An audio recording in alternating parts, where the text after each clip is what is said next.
the Bob Mills Weather Center, Oklahoma weather expert, Jed Castles. Jed, iron sharpens iron. Sometimes so does pumping iron. Nice. Let's talk about the rain totals, Jed. I know it's particularly out west. It's desperately needed. Yeah, these areas have had some rain here and there, but just has not been enough. So what we need to do is start adding more of these more frequent rain. That's what we need to be able to knock this drought out of place and get it out of here. So we had a good rain overnight. Look at some of these rain totals. They weren't widespread, but they were localized, but the areas that got them are definitely very happy. Over an inch of rainfall up in Beaver County, and the localized total there in parts of Dewey County. Putnam picked up 1.38. So northwest Oklahoma, you guys got some rainfall. Hopefully we'll add to that with another chance here and there coming our way the next couple of days. Better chance comes in by Sunday into Monday. But right now, good totals there in some spots, up over a quarter of an inch to half an inch for most spots there. The rain keeps shoving to the east. It's gradually weakening. You see the Enid area, just kind of focus in there.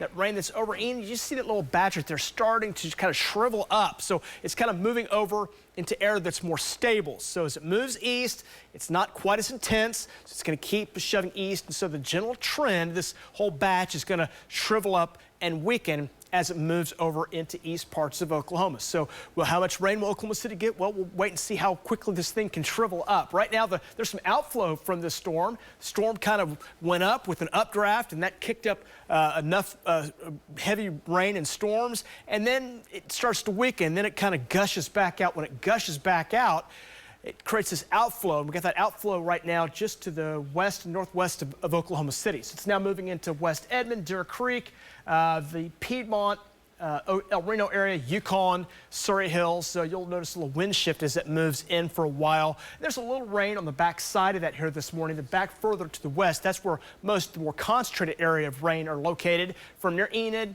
back down to near Clinton, shoving on toward the east about 30, 35 miles per hour. Next extends on further to the west. Still some storms going on in the Panhandle. These areas that picked up over an inch of rain, guess what? You're still getting rain. If you're getting this out in Beaver County, that is great news, getting that rain going on there. There's one heavier area of rain that we're watching in western parts of Oklahoma from near Putnam, Oakwood, down toward Thomas and Custer City. Heavier downpour, some lightning with that, and maybe a little small hail spot here or there. We're talking pea-size maybe. That'll be about it. Nothing severe out of these, but they're producing rainfall, and that's welcome news. Norman Cam shows a little bit of a breeze here this morning, 63. South winds right now, 8 miles per hour. So rain and storms will be winding down. Chances of rain will diminish as we go into the morning. We'll start warming it back up in the 70s here later today. Trees still cranking it out, still leading the way. The oaks, ash, and sycamore very, very high. I think we're all sick of the allergy index because it is cranked up, and those trees are really just causing a lot of havoc with our allergies. 60s around right now, a few upper 50s in spots, a little bit of wind at times, but winds aren't too bad here waking up this morning. We'll warm it back up. We've got some 70s, some 80s here across the majority of the state today. We'll drop it off into the 60s to near 70 overnight tonight, and then tomorrow's temperatures will really kick in. 90s out west, closing in on 100. Yeah, that's a possibility in western parts of the state. You add with that a west wind, and that drought's still in play, and so we'll have to watch the fire danger there coming up for tomorrow, and then more of a northwest wind coming on Saturday as temperatures drop in the 70s and some low 80s. This afternoon, could see some severe weather. It's not likely. There's a cap overhead. That'll play a factor in our weather today and again tomorrow as we have a chance of a storm. If a storm fires up, it could be severe, but right now the number of storms is very low.